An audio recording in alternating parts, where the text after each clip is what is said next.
Number 7. Slobodanka Tosic. In 2015, Slobodanka Tosic, a former Miss Bosnia, was arrested in Croatia and extradited to her home country to face charges in connection to the attempted assassination of a local gangster. Tosic was a central figure in one of 32 people targeted in an undercover investigation codenamed Operation Doll. It was aimed at a series of gangland killings and robberies that Interpol estimated at close to $6 million. The most severe of the charges levied against Tosic was the attempted murder of gangland figure Georgi Zdrail. While serving 20 years for an unrelated murder, Zdrail testified of the hit that nearly ended his life and how Tosic had lured him into an ambush in 2006. At the time, Tosic was dating Darko Ilez, a rival of Zdrail's and a man alleged by investigators to have run one of the largest groups in organized crime in Bosnia. The model, knowing that Zdrail was infatuated with her, sent him a text asking for a ride to the village of Pavlovac, Croatia. Once they were there, Tosic reportedly gave a hand signal and Zdrail's rivals opened fire on him. He survived the assassination attempt and, in the aftermath, Tosic fled to Serbia. In spite of her criminal affiliations, the model's career blossomed as she appeared on the cover of Serbian Playboy and on an equivalent of the Survivor TV show. As investigations into Ilez's criminal activity progressed and Operation Doll was set in motion, the former Playboy model was arrested. In 2016, she was sentenced to 2.5 years in prison. Number 6. Renato Sibra.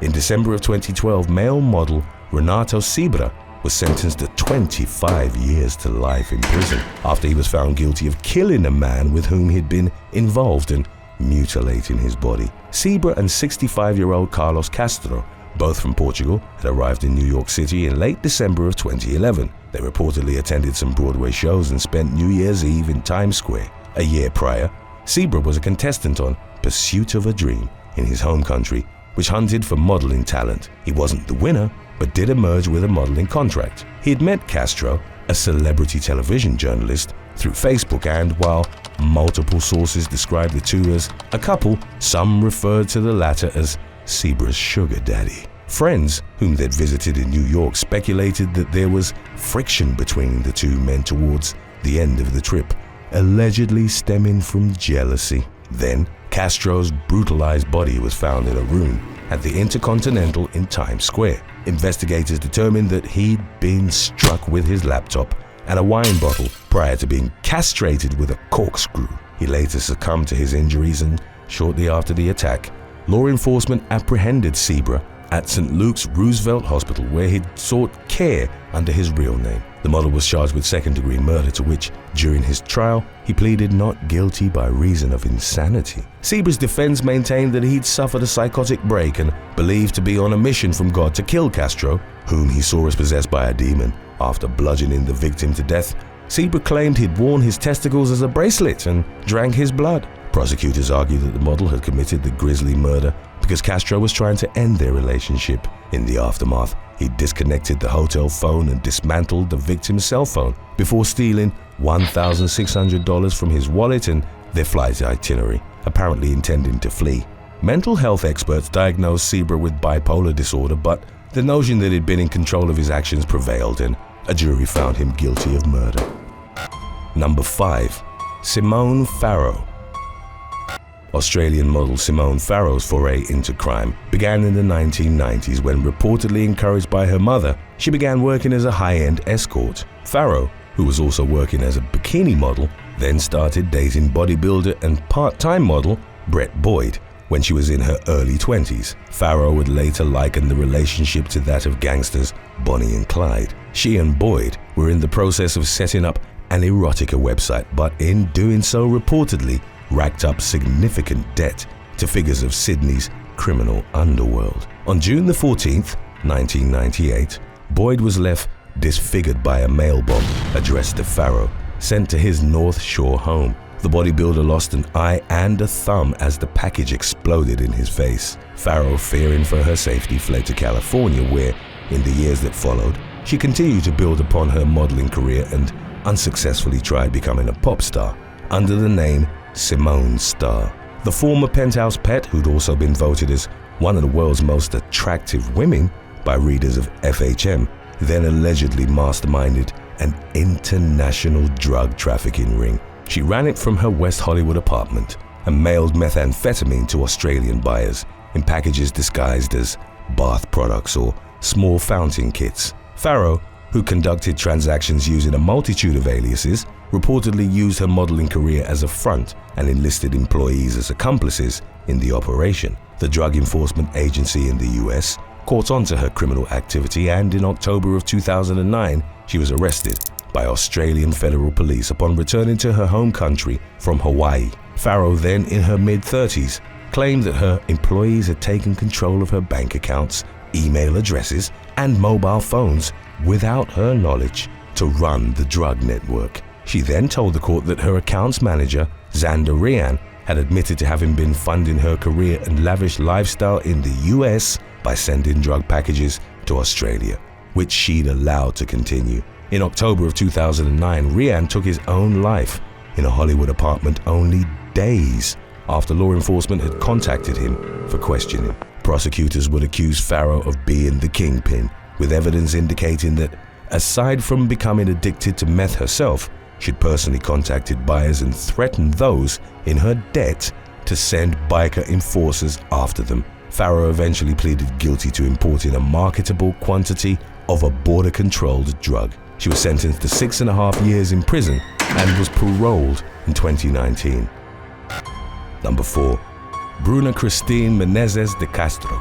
In February of 2021, Brazilian model Bruna Cristina Menezes de Castro turned herself into the authorities in the Goiás state for failing to attend prior hearings and court-ordered community service appointments. The 31-year-old model, whom local media outlets dubbed the Barbie of crime, had been convicted of purchase fraud in September of 2015. She had accepted payment for 2 mobile phones which were never delivered. While the incident spearheaded her conviction, local authorities reported that over 100 people had complained of being scammed by De Castro, who hadn't sent them their ordered products, citing family or health issues. The model had also allegedly posed as her own father to scam her ex-boyfriend by falsely claiming she had cancer and needed money for treatment, conning the man out of over $2,600. She handled her illicit gains through at least 10 different bank accounts. A Goiás judge took into consideration that she was the mother of 2 underage children during sentencing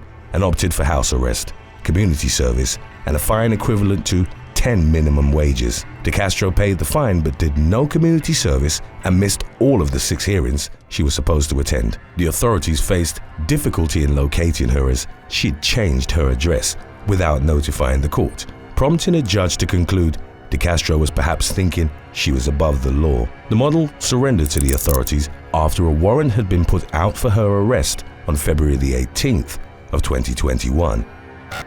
Number 3. Jaime and Claudia Rey. Colombian model Jaime Rey was arrested at an airport in the capital city of Bogota in 2016 while trying to flee the country to Miami. 21-year-old Jaime and her sister Claudia had warrants out for their arrest after they'd allegedly kidnapped and tortured fellow model Carolina Munoz, aged 23. The incident followed a social media dispute between the sisters and Munoz, who'd later admit to the police that she'd created fake Twitter accounts and shared unflattering photos of the sisters, reportedly showing them before they'd gotten plastic surgery. Jaime and Claudia found out that Munoz was responsible, and on January the 31st of 2015, they abducted her from a Bogota restaurant and drove to a remote spot in the countryside. It was there that the Reys submitted her to prolonged torture throughout the night.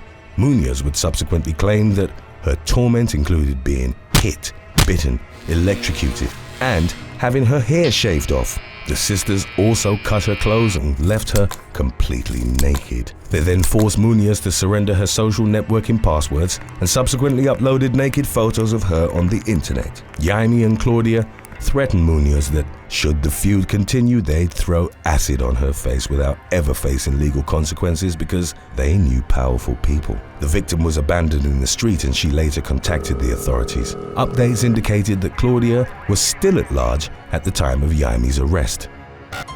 Number 2. Liliana Venegas. In late March of 2016, Canadian businessman Alvin Mulhey was in Miami, Florida, celebrating his brother-in-law's bachelor party. In the early hours of the morning on March the 28th, the 40-year-old was approached by Liliana Venegas, aged 25, outside of Nikki Beach nightclub, after the model, originally from Bogota, Colombia, reportedly told him, "I don't like young boys, I like men." The pair went back to Malhai's room at Lowe's Hotel. He'd hoped that they would become intimate, but the model told him she'd had too much to drink. They fell asleep next to each other after downing a few more shots, but later, Malhai awoke to Venegas rushing out of the room. He then noticed that his $28,000 Rolex was missing and chased after her, but she was able to escape after a friend picked her up in a Mercedes-Benz. Miami police caught up with Venegas and her accomplice shortly after and arrested them both. It was subsequently revealed that on February the 19th, she'd run a similar scam on a man named Robert Mokia, whom she'd drugged before making off with $30,000 worth of valuables, including a Versace chain and a luxury watch. On February the 15th, the career criminal had gone home with a couple that she'd met at a club called Rockwell, Miami. After they'd fallen asleep, Venegas stole various valuables estimated at around $14,000. The couple recognized her from a mugshot subsequently shown to them by the authorities. Venegas was charged with grand theft in the Malhai case as police continued their investigation into her criminal activity, suspecting that others had been victimized.